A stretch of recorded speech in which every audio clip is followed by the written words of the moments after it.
Durante mais de 2 milênios, inúmeras histórias tentaram desvendar os segredos de como o nosso mundo funciona e, ainda mais crucialmente, por que é que as coisas são como são. No entanto, poucas histórias capturaram a imaginação da humanidade com tanta força e mistério como a do enigmático e controverso Terceiro Templo de Jerusalém.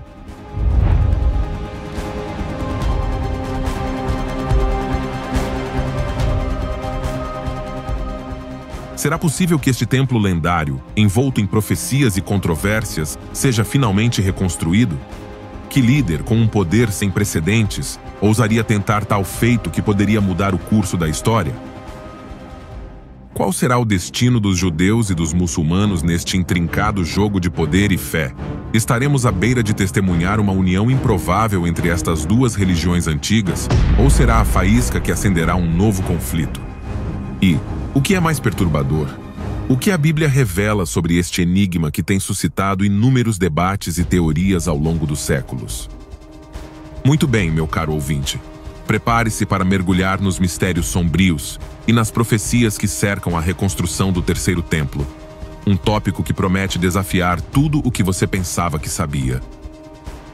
Antes de continuar, não se esqueça de se inscrever em nosso canal e ativar o sino de notificação para que o YouTube te avise sempre que publicarmos um novo vídeo.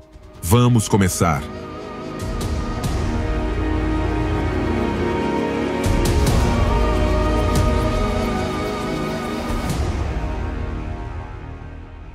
O templo, no contexto judaico, é de vital importância, pois representa o centro nevrálgico do culto e da vida espiritual do povo de Israel.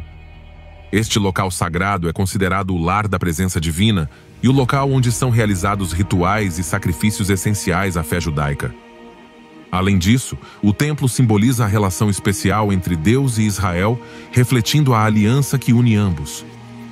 A construção do templo não só estabelece um espaço físico para a adoração, mas também funciona como um símbolo de unidade e comunidade entre os israelitas. Ao longo da história, a destruição e a espera pela reconstrução do templo têm sido temas centrais na identidade e na liturgia judaica, marcando momentos de esperança e redenção. Neste sentido, o templo é mais do que um simples edifício, é o coração da espiritualidade judaica e um testemunho do compromisso de Deus com o seu povo. Portanto, o Terceiro Templo ocupa um lugar crucial na profecia bíblica, especialmente em relação aos eventos do fim dos tempos. Desde a destruição do Segundo Templo no ano 70 d.C., tem havido um desejo constante na tradição judaica pela restauração deste santuário. Agora, para compreender a relevância do Terceiro Templo, é essencial considerar a história e a importância dos dois primeiros templos na tradição judaica. O primeiro templo, conhecido como Templo de Salomão, foi construído por volta do ano 957 a.C. em Jerusalém. Este templo seria o principal local de culto judaico durante quase 400 anos, até a sua destruição pelos babilônios sob o comando do rei Nabucodonosor nos anos 587 e 586 a.C., marcando o início do exílio babilônico, um período de grande dor e desolação para o povo judeu, que ansiava por retornar à sua terra e restaurar o seu local de culto. Agora, depois de um exílio de 70 anos, o povo judeu voltou e reconstruiu o templo no mesmo lugar. Parte desses eventos está registrada em Esdras e Neemias. Durante a época do rei Herodes, foi feita uma maior expansão na área do templo. Este foi o templo que Jesus conheceu durante seu ministério terreno. A igreja primitiva de Jerusalém também testemunhou este templo, muitas vezes usando os pátios do templo como espaço para o culto cristão antes da perseguição dos judeus de Jerusalém. No ano 70 d.C., os romanos destruíram novamente o templo, restando apenas o Muro das Lamentações, o local que hoje aparece na televisão e onde os judeus oferecem suas orações. Este acontecimento foi decisivo, pois deixou os judeus sem um local central de culto e marcou o início de um longo período de dispersão e anseio pela restauração do templo, que continua a ressoar na tradição e identidade judaica até hoje. Agora, o Monte do Templo, onde estavam localizados os dois primeiros templos, é hoje um dos lugares mais disputados do mundo. Hoje, abriga a Cúpula da Rocha e a Mesquita Al-Aqsa, dois dos locais mais sagrados do Islã. A Cúpula da Rocha, construída entre 688 e 691 d.C. pelo califa omíada Abd al-Malik, está localizada no Monte do Templo em Jerusalém, onde fica o Santo dos Santos do Templo de Salomão. Este lugar é sagrado para muçulmanos e judeus. De acordo com a tradição islâmica, o profeta Maomé ascendeu de lá ao céu durante Isra e Miraj, enquanto os judeus acreditam que foi onde Abraão estava prestes a sacrificar seu filho Isaac. Qualquer tentativa de reconstrução do templo por parte dos judeus é extremamente controversa, pois a destruição da Cúpula da Rocha seria vista como uma provocação séria e poderia desencadear conflitos significativos. Caros ouvintes, o dilema da Terra. A presença das estruturas islâmicas e a administração do monte pelo Waqf islâmico criam um obstáculo quase intransponível para a construção do terceiro templo. Qualquer tentativa de alterar o status quo poderá desencadear conflitos em grande escala. A possibilidade de construção do terceiro templo enfrenta enormes desafios, não só religiosos, mas também políticos. Conflitos territoriais. Israel e a Palestina estão em conflito pela soberania de Jerusalém há décadas, com particular ênfase no Monte do Templo. Este local, sagrado tanto para judeus como para muçulmanos, conhecido como Haram al-Sharif no Islão, tem sido o centro de numerosas tensões políticas e religiosas. De acordo com o direito internacional, Jerusalém Oriental, onde está localizado o Monte do Templo, é considerada território ocupado por Israel desde a Guerra dos 6 Dias, no ano de 1967. As sensibilidades religiosas e os acordos internacionais, como a Resolução 242 do Conselho de Segurança das Nações Unidas, que apela à retirada de Israel dos territórios ocupados, complicam ainda mais a situação. Qualquer tentativa de Israel de construir um templo nesta terra poderia desencadear não só conflitos locais, mas também uma reação regional e internacional, pondo em perigo a frágil paz na região. O papel do governo de Israel. Embora existam sectores dentro do governo israelita e grupos religiosos que defendem a reconstrução do templo em Jerusalém, a maioria dos líderes políticos israelitas reconhecem a complexidade e as graves implicações de tal ação. A reconstrução do templo no Monte do Templo, um local sagrado também para os muçulmanos, poderá desencadear uma crise internacional e um conflito armado com os países árabes vizinhos. O governo israelita está ciente de que qualquer medida nesta direção não só teria repercussões locais, mas poderia desestabilizar toda a região do Médio Oriente. As relações já tensas com os países árabes poderão deteriorar-se rapidamente, e os acordos de paz existentes, como os com o Egito e a Jordânia, poderão estar em perigo. Além disso, a comunidade internacional, incluindo aliados importantes como os Estados Unidos e a União Europeia, provavelmente opor-se-ia a qualquer tentativa de reconstrução devido às potenciais consequências geopolíticas. Por esta razão, os líderes políticos israelitas evitam frequentemente tomar medidas que possam levar a uma escalada do conflito, optando, em vez disso, por manter o status quo num esforço para preservar a estabilidade e evitar uma guerra que poderia ter consequências devastadoras. Agora, a quem Jerusalém realmente pertence de acordo com a Bíblia? Do ponto de vista bíblico, Jerusalém é apresentada como uma cidade que pertence ao povo judeu. Aqui apresento uma análise à luz da Bíblia. Primeiro, Jerusalém e a aliança de Deus com Israel. Jerusalém ocupa um lugar central na Bíblia como a cidade escolhida por Deus para o seu povo, Israel. O rei Davi conquistou a cidade dos jebuseus e a estabeleceu como capital do reino de Israel. Vamos ler o segundo livro de Samuel, capítulo 5, versículos 6 ao 9. Então o rei marchou com os seus homens para Jerusalém contra os jebuseus que viviam naquela terra, que falou com David, dizendo: Você não entrará aqui, pois até mesmo os cegos e os coxos o expulsarão. Ou seja, David não pode entrar aqui. Mas David tomou a fortaleza de Sião, que é a cidade de David. E David disse naquele dia: Quem ferir os jebuseus, suba o canal e ferirá os coxos e os cegos, que a alma de David odeia. Por isso foi dito: Cegos ou coxos não entrarão em casa. E Davide habitou na fortaleza, e chamou-lhe Cidade de Davide, e ele construiu em torno dele, de Milo para dentro.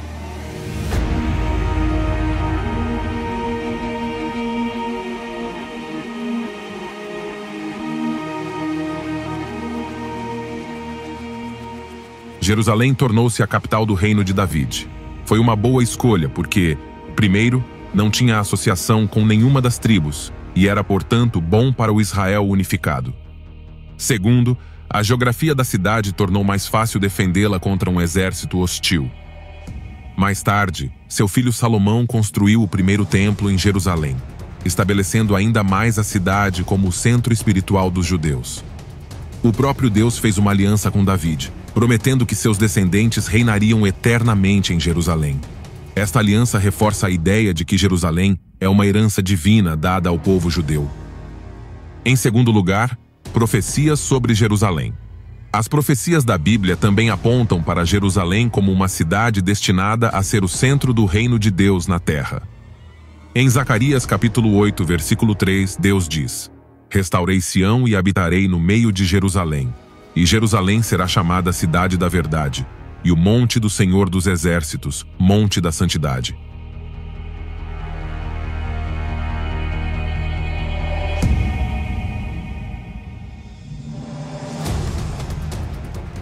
Esta passagem, juntamente com outras, reafirma que Jerusalém é vista como a cidade onde Deus estabelecerá o seu reino e onde o povo judeu será restaurado. Em terceiro lugar, o Monte do Templo, localizado em Jerusalém, é especialmente significativo porque é o local do templo, o coração do culto judaico. Segundo a Bíblia, este é o lugar que Deus escolheu para o seu nome residir.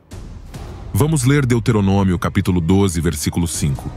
Mas o lugar que o Senhor teu Deus escolher dentre todas as tuas tribos, para ali pôr o seu nome para a sua habitação, esse buscareis, e para lá ireis.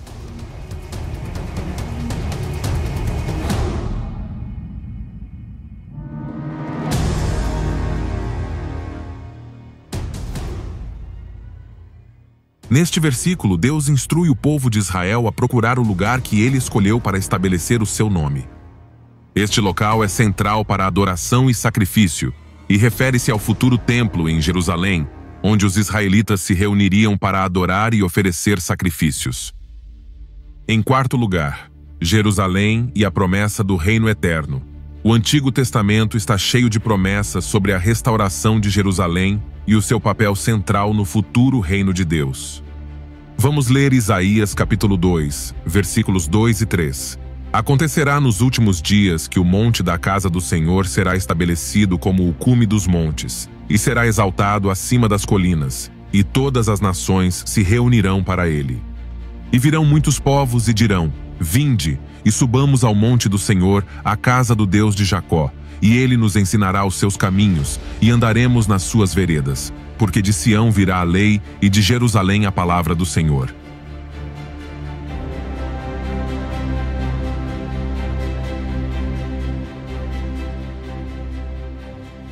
Isto acontecerá durante o reino milenar de Cristo, um período profético no qual se espera que as promessas de Deus ao seu povo sejam cumpridas.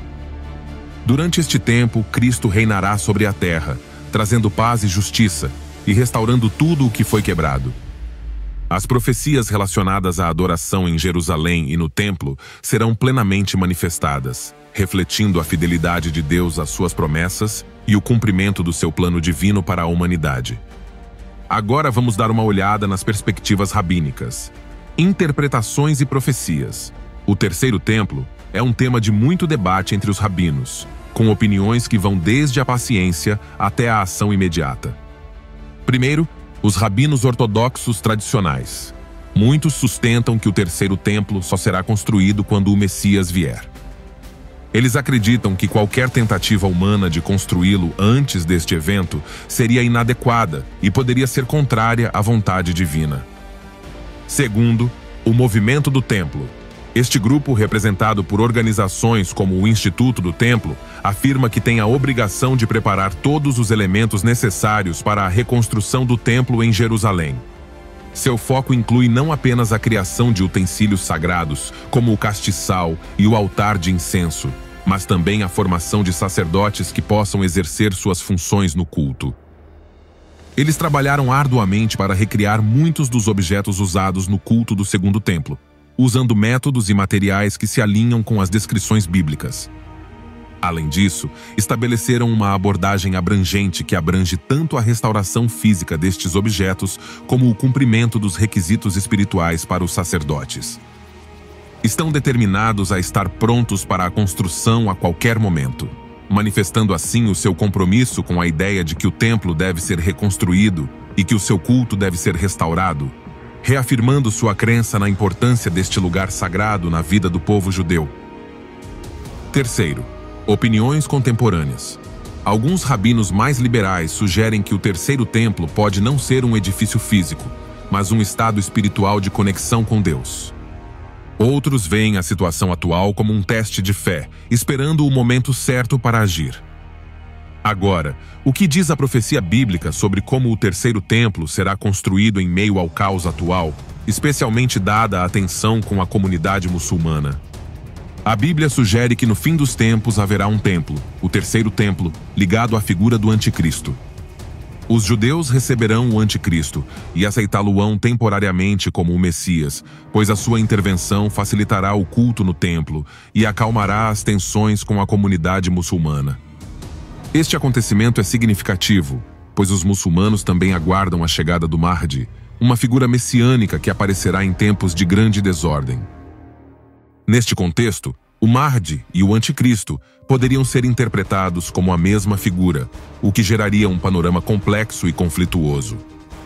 Agora, o Anticristo conseguirá estabelecer um tratado de paz entre judeus e muçulmanos, que permitirá a construção do terceiro templo em Jerusalém.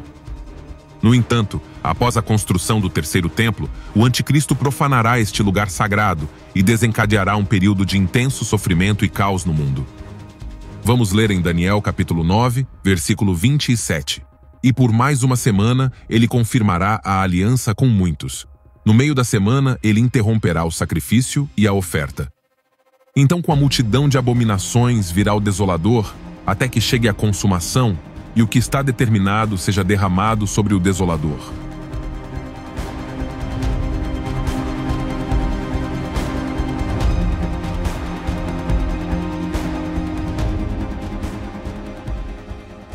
Quando o tempo dos gentios terminar, a última semana se cumprirá. Agora, esta última semana está dividida em duas partes, como acabamos de ler. No meio da semana, ele fará cessar o sacrifício e a oferta. Vamos ver o que deve acontecer em cada uma dessas partes. O texto nos diz que no início desta última semana, o príncipe que há de vir confirmará a aliança com muitos. Outras traduções sugerem a ideia de que ele forçará ou imporá a aliança com muitos.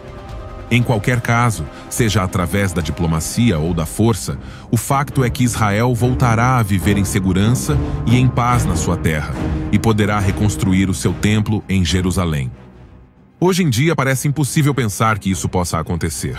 Lembremos-nos que o local onde outrora existia o templo judaico é hoje o Domo da Rocha, o terceiro local mais sagrado para o Islão. Maomé afirmou ter ascendido ao céu a partir daí. Agora, pensar que os judeus podem tirar este lugar sagrado aos muçulmanos é impensável. Lembremos que atualmente existem alguns 1.500 milhões de pessoas que professam a religião muçulmana no mundo, em comparação com os 14 milhões de judeus espalhados pelo mundo. Nestas circunstâncias, é difícil saber como este príncipe que está por vir será capaz de convencer os muçulmanos a desistir do local atualmente ocupado pela cúpula da rocha para que os seus odiados vizinhos judeus possam construir ali o seu templo. Em qualquer caso, parece que ele confirmará esta aliança com muitos, o que parece indicar que tratará não só com judeus e muçulmanos, mas também com muitas outras nações. Agora, quando o templo for construído mais tarde, virá a abominação da desolação, conforme a profecia de Daniel e do próprio Jesus Cristo. Vamos ler o Evangelho de Mateus, capítulo 24, versículo 15. Portanto, quando virdes no lugar santo a abominação da desolação de que fala o profeta Daniel, quem lê entenda.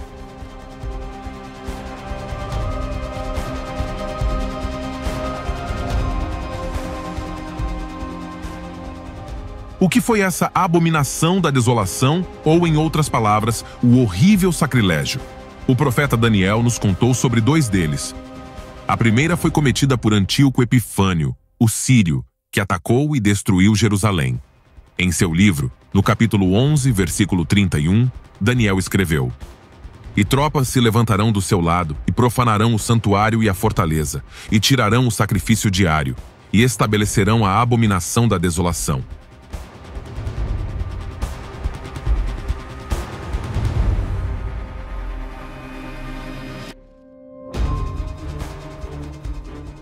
A história confirmou que Antíoco Epifânio devastou Jerusalém no ano 170 a.C., quando mais de 100 mil judeus foram assassinados. Ele interrompeu os sacrifícios rituais diários do templo, ofereceu sangue de porco no altar e ergueu uma estátua de Zeus para ser adorada no lugar sagrado. Contudo, Jesus, ao mencionar a abominação da desolação, parecia apontar para um evento futuro de maior magnitude. Alguns sugerem que esta profecia se cumpriu no ano 70 d.C., quando Tito, o general romano, invadiu Jerusalém e destruiu o templo, o que alguns consideram um cumprimento parcial da profecia.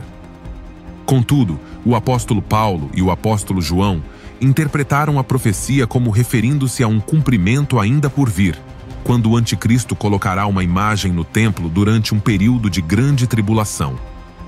Vamos ler 2 Tessalonicenses capítulo 2, versículo 4, que se opõe e se levanta contra tudo o que se chama Deus ou é objeto de culto, tanto que ele se senta no templo de Deus como Deus, mostrando-se como Deus.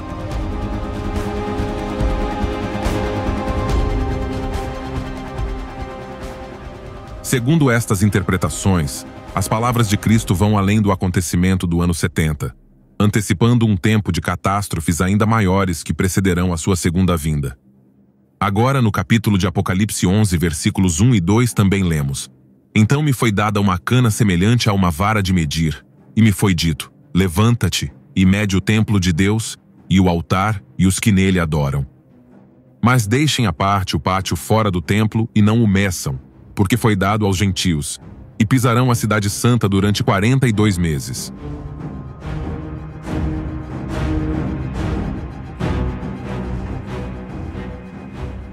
Se levarmos em conta que o livro do Apocalipse foi escrito por volta do ano 90 d.C. e que o templo de Jerusalém foi destruído no ano 70 d.C., devemos necessariamente assumir que o templo que João viu em sua visão e que deveria medida seria um novo templo. Medir algo significa tomar posse. Medir também implica medir o templo, e o altar pode simbolizar a ideia de que o que é sagrado e o que é dedicado a Deus está protegido. Na visão, isto indica que o templo e o altar estão numa espécie de zona de segurança espiritual e que são importantes para o plano divino. Embora as forças de Satanás tenham tomado o templo, Cristo irá recuperá-lo e devolvê-lo ao seu povo. Agora, parece provável que as duas testemunhas ministrarão durante a primeira parte da tribulação, pregando aos judeus e tendo acesso ao templo. No meio da tribulação, o anticristo quebrará a sua aliança com Israel e tomará posse do templo. Proclama-se Deus, trazendo assim a abominação da desolação, como mencionamos. Observemos também o que diz o texto: "Mas deixem à parte o pátio fora do templo, e não o meçam, porque foi dado aos gentios, e pisarão a cidade santa durante 42 meses. A ideia de deixá-lo de lado implica uma certa rejeição por parte de Deus daquele átrio exterior. Deus não reconheceu aquela parte como sua, mas estava fora da parte medida, portanto não era santa, mas profana. E a razão foi porque ela havia sido dada aos gentios, isto é, aos que não eram judeus, e seria pisoteada por eles. Sem dúvida, todos os detalhes desta passagem estão relacionados com o futuro de Israel. Deus não se esqueceu do seu povo, mas ainda tem planos gloriosos para ele. Mas para que se realizem, é necessário que primeiro se cumpram os tempos dos gentios, como indicou o Senhor Jesus Cristo no seu sermão profético. Vamos ler em Lucas capítulo 21, versículo 24. "E cairão ao fio da espada, e serão levados cativos para todas as nações, e Jerusalém será pisada pelos gentios, até que os tempos dos gentios se cumpram."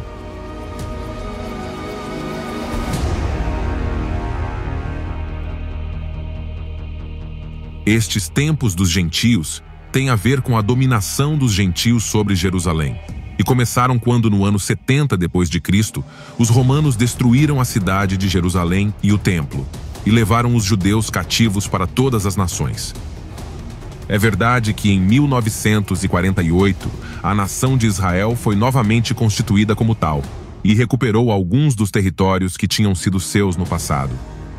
Mas tudo isto foi conseguido através de manobras políticas, e de facto, Israel não tem o controle total sobre Jerusalém, mas antes é partilhado com os muçulmanos, ficando a área onde estava localizado o templo de Herodes, sob o controle destes últimos.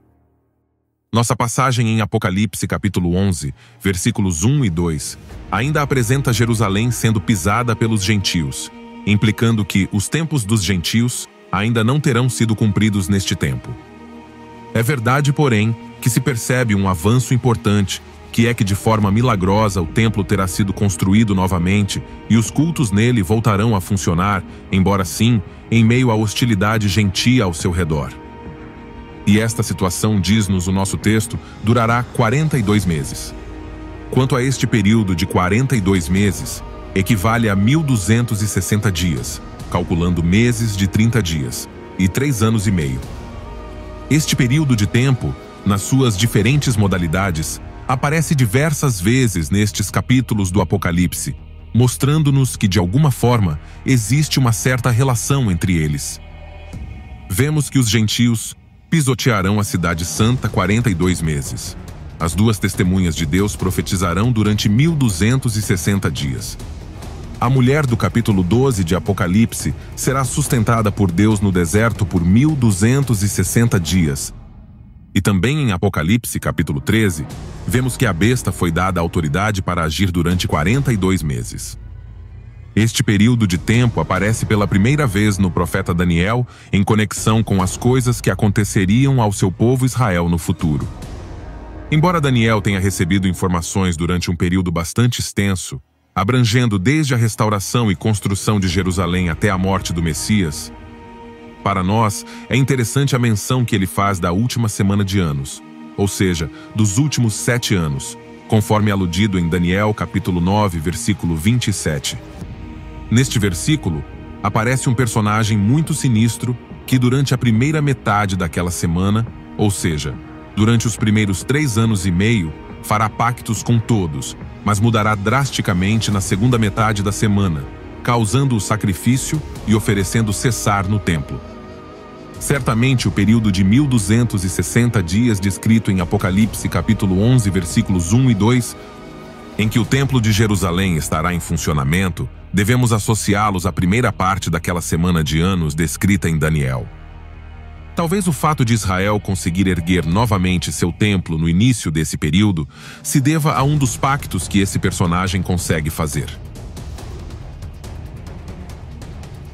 Caros ouvintes, informo que o Instituto do Templo fez progressos significativos na preparação para a reconstrução do templo, na criação de utensílios sagrados e na formação de sacerdotes e levitas. Além disso, o recente nascimento de várias vacas vermelhas em Israel, que segundo a tradição judaica são necessárias para a purificação do monte do templo, gerou grandes expectativas entre os judeus devotos, que veem isto como um sinal de que a construção do templo está em andamento a aproximar. Hoje, esta expectativa é especialmente elevada, refletindo o crescente interesse e preparação para este importante evento.